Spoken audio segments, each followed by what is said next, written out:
Assalamualaikum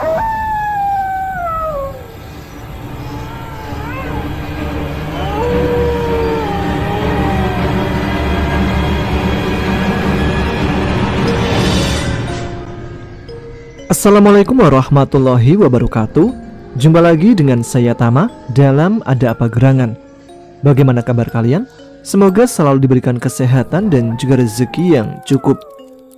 Kali ini dalam segmen Alam yang Lelembut, di mana saya akan membacakan kisah nyata yang pernah dialami seseorang bersinggungan langsung dengan alam lelembut ataupun makhluk gaib. Kisah kali ini sebuah pengalaman mistis yang dialami 3 orang security pabrik ketika harus berjaga malam di pabrik tempat mereka bekerja. Bagaimana ceritanya? Teman-teman, ada apa gerangan? Ceritanya mulai dari sini.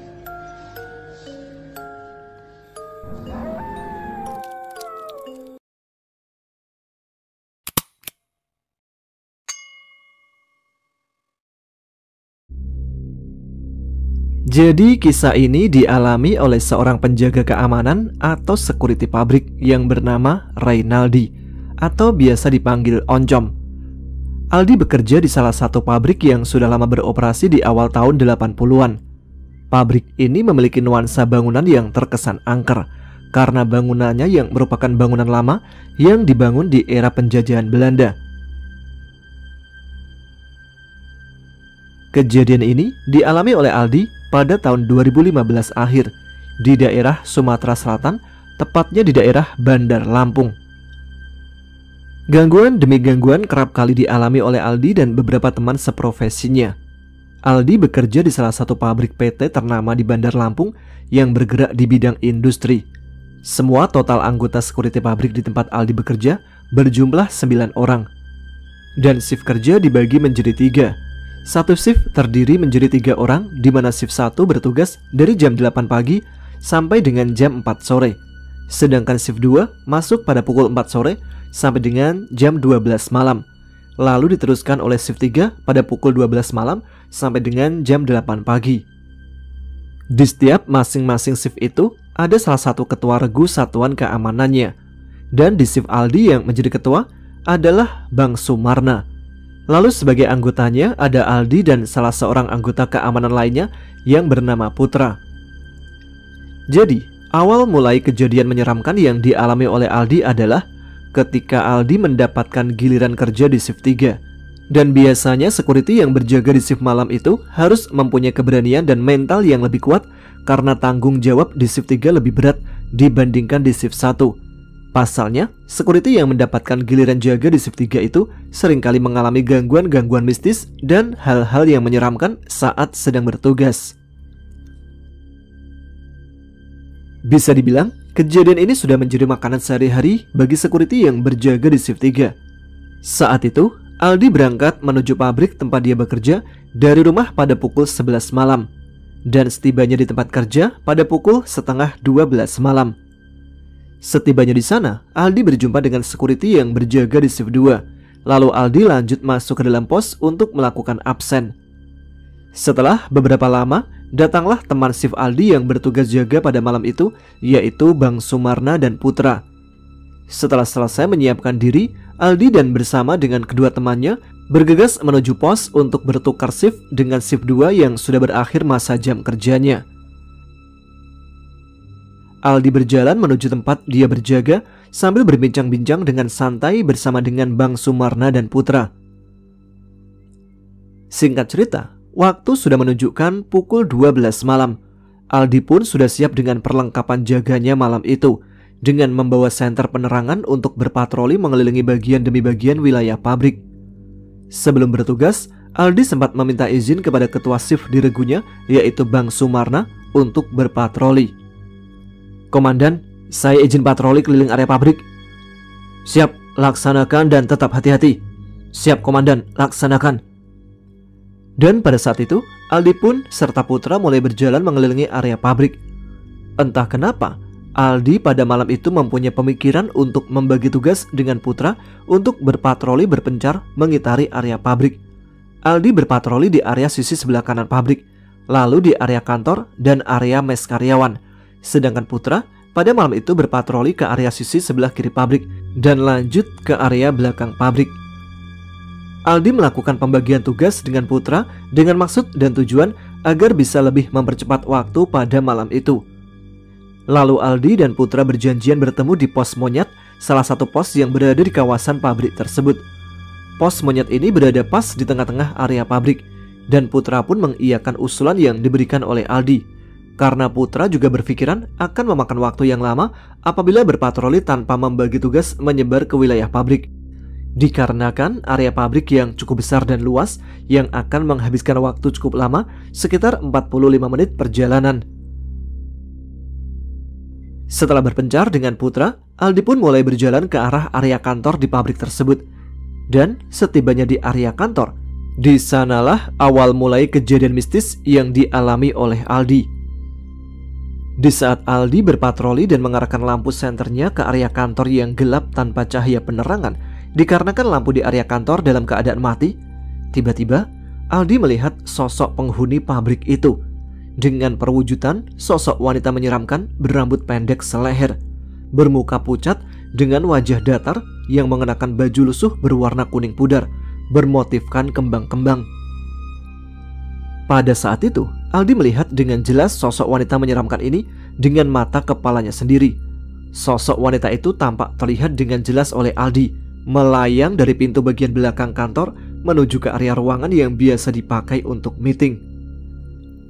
Saat itu, Aldi menahan rasa takutnya dengan mencoba mengalihkan pikirannya untuk berusaha berpikir positif. Aldi pun melanjutkan patrolinya berjalan sambil menahan rasa takutnya malam itu. Lalu, Aldi pun melanjutkan tugasnya berpatroli menuju ke arah ruangan mes Putra yang jaraknya tidak berada terlalu jauh dari area kantor dan mes wanita.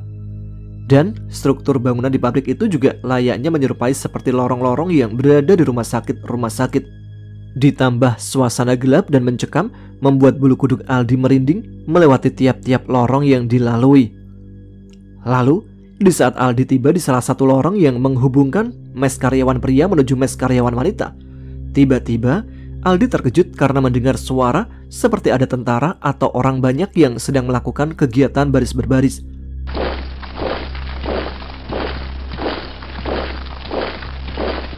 Terdengar juga suara gaduh seperti ada sesuatu yang diseret-seret di lantai. Suara itu terdengar jelas di telinga Aldi. Saat Aldi mendengar suara tersebut, seketika suasana menjadi mencekam dan Aldi pun merasakan jantungnya berdetak semakin kencang. Ditambah suara itu membuat bulu kuduk Aldi merinding pada sekujur tubuh. Dan parahnya lagi, suara itu membuat tubuh Aldi gemetar dan tidak bisa bergerak, seolah suara itu menghipnotis Aldi untuk berhenti diam dan mematung seketika. Setelah hampir beberapa lama setelah suara itu perlahan menghilang dari telinga Aldi, seketika tubuh Aldi yang mematung kembali bisa digerakkan. Lalu tanpa berpikir panjang, Aldi pun berjalan mengencangkan langkahnya sambil mengatur nafasnya, bergegas kembali melanjutkan patrolinya mengecek area pabrik lainnya. Lalu setelah Aldi melewati lorong mes pria menuju ke mes wanita yang lokasinya berdekatan dengan lahan kosong yang banyak ditumbuhi pepohonan pisang dan rumput ilalang, serta dibatasi oleh tembok beton yang di belakang tembok itu terdapat pemakaman umum milik warga sekitar. Aldi kembali mengalami teror di saat Aldi mengarahkan lampu senternya ke arah pepohonan pisang. Tanpa sengaja, Aldi melihat ada sosok seorang yang berdiri tepat di balik pohon pisang tersebut. Dia mengenakan pakaian berwarna putih. Tampak terlihat jelas saat tersorot cahaya senter yang dibawa oleh Aldi. Tanpa pikir panjang, Aldi langsung berinisiatif mendekat ke arah orang itu. Karena pada saat itu, yang ada dalam pikiran Aldi adalah orang itu adalah pencuri atau memang orang yang ingin berniat untuk melakukan kejahatan pada malam hari. Perlahan, Aldi berjalan semakin mendekat ke arah sosok itu.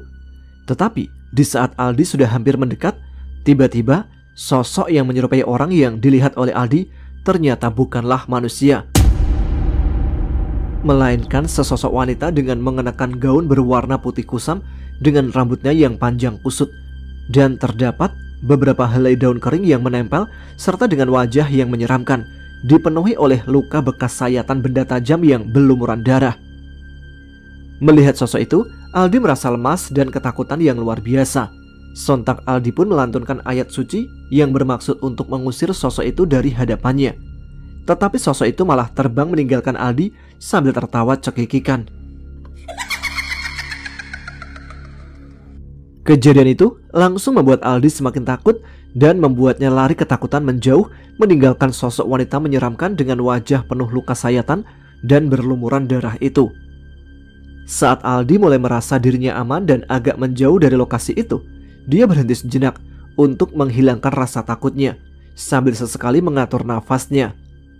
Setelah dirasa aman, dia kembali melanjutkan patrolinya untuk menuju ke pos monyet, lokasi di mana menjadi titik kumpul bertemu antara Aldi dan Putra. Sesampainya di pos monyet, Aldi langsung memasuki pos tersebut dan dia pun duduk di salah satu bangku yang menghadap langsung ke arah jendela luar. Aldi duduk dan membuka ponsel sambil menunggu kedatangan Putra yang saat itu belum tiba. Tiba-tiba, selang beberapa lama, Aldi mencium aroma wewangian bunga Kamboja yang aromanya menyengat pekat, bercampur dengan aroma amis darah sampai menusuk ke hidung Aldi. Entah kenapa, tanpa disadari, pandangan Aldi menoleh ke arah kiri, tempat di mana dia berada. Dan parahnya, ternyata dia kembali diteror oleh sesosok wanita menyeramkan yang berbaju putih dengan wajah yang penuh dengan sayatan benda tajam yang berlumuran darah yang dijumpainya di balik pohon pisang tadi. Dan yang lebih menyeramkan lagi, ternyata di samping sosok wanita itu terdapat juga kemunculan sosok wanita dengan wujud penampakan yang tidak kalah menyeramkan dari sosok wanita menyeramkan yang memiliki luka sayatan di wajahnya. Sosok itu berwujudkan wanita dengan muka yang hancur penuh nanah dan berbau busuk. Sosok itu memiliki leher yang lebih kecil dan panjang. Lehernya bergerak ke arah kiri dan kanan, seolah leher itu tidak memiliki tulang di dalamnya. Kedua sosok itu menatap ke arah Aldi dari jarak yang tidak terlalu jauh, berada persis di samping Aldi. Dan kedua sosok ini menatap ke arah Aldi sambil tertawa menyeramkan ke arahnya. Saat itu yang bisa Aldi lakukan adalah membaca ayat suci yang dihafalnya dalam hati. Saat itu seluruh anggota tubuh Aldi sekali lagi tidak bisa digerakkan. Semakin lama, dua sosok wanita menyeramkan ini semakin mendekat ke arah Aldi. Aldi berusaha mati-matian untuk memejamkan matanya, tapi lagi-lagi hal itu sia-sia karena mata dan mulut Aldi pun seolah terkunci dan tidak bisa untuk digerakkan. Setelah berkali-kali Aldi mencoba memejamkan matanya, akhirnya dia pun berhasil untuk memejamkan matanya. Dan di saat yang bersamaan setelah Aldi membuka kembali matanya, ternyata di depan Aldi ada sosok Putra, teman seprofesi Aldi yang saat itu tiba menghampirinya. Melihat gelagat Aldi yang saat itu aneh, Putra pun langsung menegur Aldi sambil menepuk-nepuk pundaknya. Saat itu juga Aldi pun sudah bisa untuk menggerakkan anggota tubuhnya. Dia pun kembali mengarahkan matanya ke sebelah kiri untuk memastikan apakah dua sosok perwujudan wanita dengan raut wajah yang menyeramkan itu masih ada atau tidak. Setelah dipastikan, ternyata sosok itu sudah menghilang dari pandangan Aldi, entah pergi kemana. Saat itu, Putra menanyakan apa yang sedang dialami sampai-sampai tubuhnya seperti orang ketakutan dan penuh dengan keringat di sekujur tubuhnya. "Loh, Aldi, lu kenapa? Kok kaget gitu ngeliat gue masuk? Kayak habis ngeliat setan." "Oh, enggak kenapa-napa Put, aman kok, tenang aja." Saat bertemu dengan Putra, Aldi pun dengan sengaja tidak langsung menceritakan kejadian menyeramkan yang dialaminya pada saat berpatroli malam pada malam hari itu. Dia sengaja tidak menceritakan kejadian yang dialaminya karena tidak mau membuat Putra takut dan membuat suasana kerja malam itu menjadi mencekam. Ditambah, Aldi juga berpikiran takut bahwa nantinya kalau Aldi menceritakan kejadian yang dialaminya pada Putra, malah membuat Putra tidak percaya dan menganggap Aldi berbohong dan mengada-ada. Setelah di pos, Aldi mulai agak merasa sedikit aman karena dia tidak berada sendirian di pos malam itu. Ditambah lagi, sosok Bang Sumarna yang menjadi ketua regu keamanannya bertugas malam itu juga telah tiba di pos monyet. Singkat cerita, Aldi bersama dengan Putra dan Bang Sumarna akan bergegas kembali pulang ke rumah masing-masing. Karena pada saat itu, waktu malam sudah menjadi pagi hari. Jam pada saat itu telah menunjukkan pukul 8. Sesampainya di rumah, Aldi masih tidak percaya atas apa yang telah dialaminya saat bertugas malam tadi. Dan dia sering sekali memikirkan kejadian menyeramkan yang telah dialaminya malam itu. Selang beberapa hari setelah kejadian itu, Aldi sudah tidak mau lagi untuk berpatroli malam mengitari kawasan pabrik seorang diri. Dan ternyata Kejadian itu membuat Aldi penasaran. Sebenarnya, apa penyebab Aldi sampai diteror dan diganggu oleh sosok-sosok menyeramkan di area pabrik itu? Dan Aldi pun juga penasaran dengan kemunculan sosok wanita yang memiliki luka sayatan seperti bekas sayatan benda tajam. Dan karena Aldi semakin penasaran dengan sosok menyeramkan yang pernah dijumpainya, Aldi akhirnya memutuskan untuk menceritakan kejadian mistis yang dialaminya kepada Bang Sumarna dan Putra. Aldi menceritakan secara detail tentang kejadian mistis yang menimpanya kepada Bang Sumarna dan Putra di sela-sela waktu santai saat sedang berjaga di pabriknya. Setelah Bang Sumarna dan Putra selesai mendengarkan cerita dari Aldi, ternyata mereka berdua pun juga pernah mengalami kejadian yang hampir sama dengan Aldi. Dan saat itu, Putra langsung membuka obrolan lebih dahulu. Putra bilang ke Aldi dan Bang Sumarna bahwa dia pernah dijumpai oleh sosok wanita berwajah menyeramkan dengan luka sayatan dan penuh darah. Saat itu dia sedang berpatroli malam di lorong dekat area mes pria. Saat itu Putra melihat ada sosok menyerupai orang di atas kanopi sedang duduk sambil oncang-oncang kaki. Kejadian yang dialami Putra itu bahkan terjadi di shift 2. Dan waktu kejadian itu belumlah terlalu larut malam. Putra mengira saat itu yang dilihatnya memanglah manusia, karena saat itu masih ada karyawan pabrik yang masih bekerja. Putra memastikan untuk melihatnya dari dekat. Lalu saat Putra semakin dekat, Putra pun kaget karena melihat penampakan kaki yang tidak wajar, tidak seperti kaki manusia pada umumnya. Kaki itu memiliki bentuk yang kecil, kurus, berwarna putih pucat, namun memiliki kulit yang kasar, berkeriput, serta memiliki kuku yang panjang. Kemudian, sosok yang dilihat oleh Putra bukannya menghilang, melainkan melayang sambil tertawa cekikikan pergi meninggalkan Putra.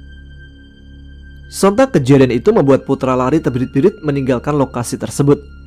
Lalu selain kejadian itu, Putra juga bercerita bahwa dirinya pernah dilempari pasir saat dia sedang berpatroli. Waktu itu, Putra sedang berada di pos monyet seorang diri, melepas lelah sehabis berkeliling berpatroli. Kejadian itu dialami Putra di jam 2 dini hari, di saat Putra sedang berada di pos monyet.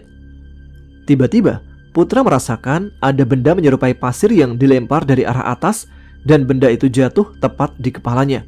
Dan anehnya, Putra hanya bisa merasakan ada sesuatu yang jatuh dari atas mengenainya. Tetapi, benda itu tidak ada wujudnya saat dia berusaha untuk mencarinya. Selang beberapa lama, Putra lagi-lagi merasakan hal yang sama. Setelah kejadian kedua kalinya dialami Putra, Putra pun merasa kesal dan marah. Lalu Putra berteriak dan berkata, "Woi iblis, pergi kau, jangan ganggu!" Tiba-tiba setelah Putra berteriak, terdengar suara wanita menangis sedih dan terdengar terseduh-seduh dari arah yang tidak jelas keberadaannya. Sekali lagi, Putra pun berusaha memberanikan dirinya untuk mencari pusat suara itu berada. Namun setelah Putra berusaha mencarinya, suara itu semakin terdengar jelas dan menyeramkan, sehingga semakin membuat Putra ketakutan dan membuat bulu kuduk Putra merinding. Putra semakin ketakutan, dan pada akhirnya Putra berlari menuju pos utama yang berada di area depan pabrik. Setelah mendengar cerita Aldi dan Putra, akhirnya Bang Sumarna pun ikut angkat suara dan bercerita tentang pengalamannya yang pernah dialami selama hampir 9 tahun dia bekerja di sana. Bang Sumarna bercerita bahwa dia hampir setiap malam selama bertugas kerap kali diganggu oleh hal-hal mistis. Mulai dari bertemu sosok tentara tanpa kaki, sosok pocong berwajah gosong, sosok tinggi besar yang memiliki taring yang berbau kentang busuk, dan sosok kuntilanak berleher panjang. Jadi, pada saat itu, Bang Sumarna bercerita, awalnya pertama kali Bang Sumarna mengalami kejadian mistis itu, dia sampai jatuh sakit karena syok mengalami kejadian mistis. Tetapi lama-kelamaan, dia sudah mulai terbiasa dengan hal-hal gaib yang dialaminya. Jadi, pada saat itu, ketika Bang Sumarna sedang bertugas mendapatkan giliran jaga malam, dia berpatroli ke area kantor pabrik. Dan di saat Bang Sumarna sedang berpatroli, dia terkaget karena dia melihat sesosok wanita mengintip dari balik tembok area kantor. Sosok ini berada di balik tembok dengan hanya menunjukkan setengah bagian badannya ke Bang Sumarna. Melihat sosok ini, Bang Sumarna langsung mengarahkan cahaya senternya persis tepat ke arah sosok ini. Dan ternyata sosok ini sama dengan sosok yang dilihat oleh Aldi. Sosok wanita berambut panjang kusam berantakan serta ada beberapa daun yang menempel di rambutnya. Dan parahnya lagi, Sosok ini memiliki wajah yang hancur seperti ada bekas luka sayatan benda tajam dan berlumuran darah. Karena itu adalah pertama kalinya Bang Sumarna bertugas malam dan pertama kalinya juga Bang Sumarna bertemu dengan sosok wanita menyeramkan itu. Dia pun langsung berlari kencang, ketakutan meninggalkan lokasi di mana dia melihat sosok itu. Setelah kejadian itu, Bang Sumarna sempat jatuh sakit karena syok. Tapi kejadian itu tidak bertahan lama dan akhirnya Bang Sumarna kembali bekerja. Karena seringnya Bang Sumarna mengalami kejadian mistis, dia pun jadi terbiasa dengan hal tersebut. Dan menurut Bang Sumarna, biasanya kemunculan sosok wanita menyeramkan itu diawali lebih dahulu oleh suara anak ayam yang berbunyi atau dengan bebauan bunga kamboja yang menyengat yang bercampur dengan aroma amis darah. Bang Sumarna juga bercerita bahwa dia pernah melihat sesosok orang menyerupai tentara tanpa kaki dan dengan pakaian yang berlumuran darah. Kejadian itu terjadi saat Bang Sumarna berpatroli di area sekitar tempat yang biasa dijadikan tempat meeting.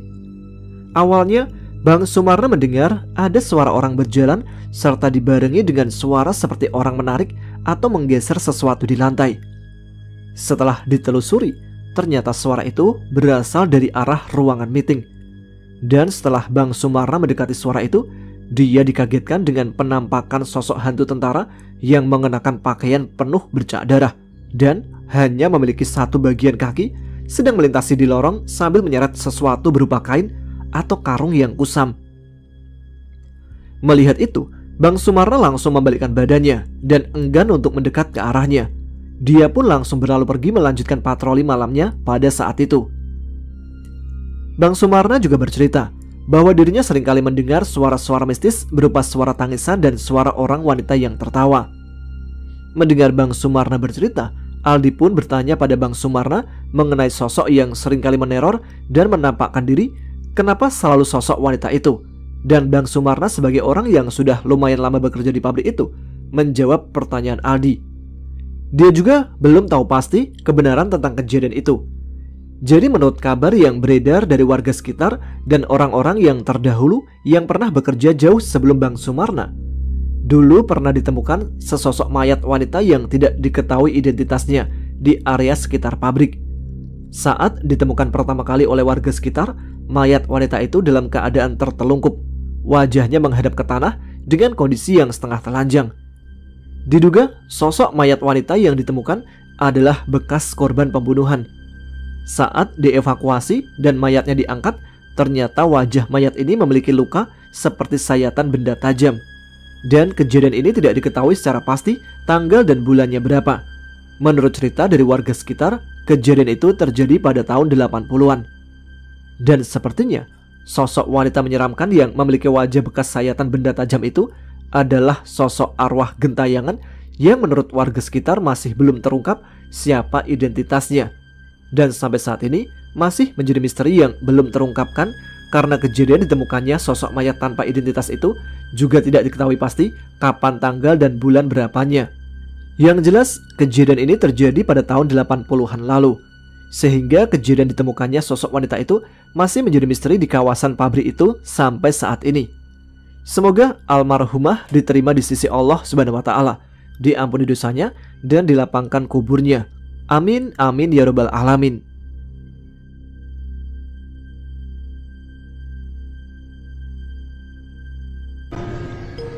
Demikian kisah alam lelembut kali ini.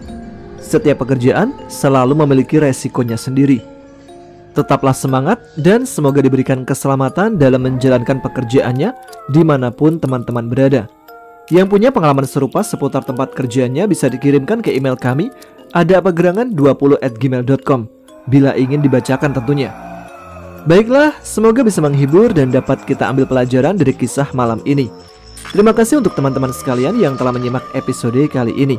Jangan lupa subscribe bagi yang belum, tuliskan komen, tunjukkan eksistensi kalian. Saya Tama pamit, selamat malam, selamat beristirahat. Wassalamualaikum warahmatullahi wabarakatuh.